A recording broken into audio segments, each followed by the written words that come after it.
नमस्कार मित्रांनो, मी ॲडव्होकेट नीलम ठाकूर। आजचा माझा व्हिडिओ माझ्या भावी वकील मित्रांसाठी।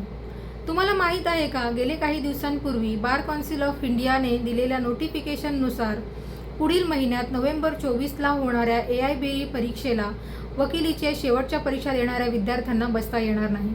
याचाच अर्थ वकिलीची शेवटची परीक्षा पूर्ण केल्यानंतर त्या विद्यार्थ्यांना AIBEची परीक्षा देण्यासाठी पुढच्या वर्षाची वाट बघावी लागणार आहे। दिल्लीतील काही विद्यार्थ्यांनी सदर नोटिफिकेशन विरुद्ध माननीय सर्वोच्च न्यायालयात रीट पिटिशन फाईल केली होती। त्यावर chief justice of India DY Chandrachud व त्यांच्या बेंचने असा निर्णय दिला की बार काउन्सिल ऑफ इंडियाचा सदरचा नोटिफिकेशन हा विद्यार्थ्यांचा वेळ वाया घालवणारा आहे।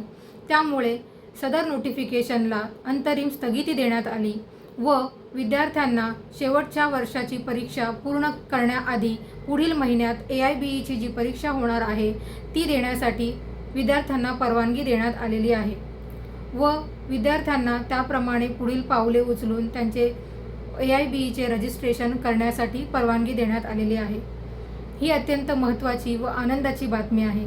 तर माझ्याकडून पुढे परीक्षा देणाऱ्या सर्व विद्यार्थ्यांना खूप खूप शुभेच्छा। ही माहिती तुम्हाला उपयुक्त व महत्त्वाची वाटल्यास मला कमेंटद्वारे नक्की कळवा। आजसाठी इतकेच। थँक्यू।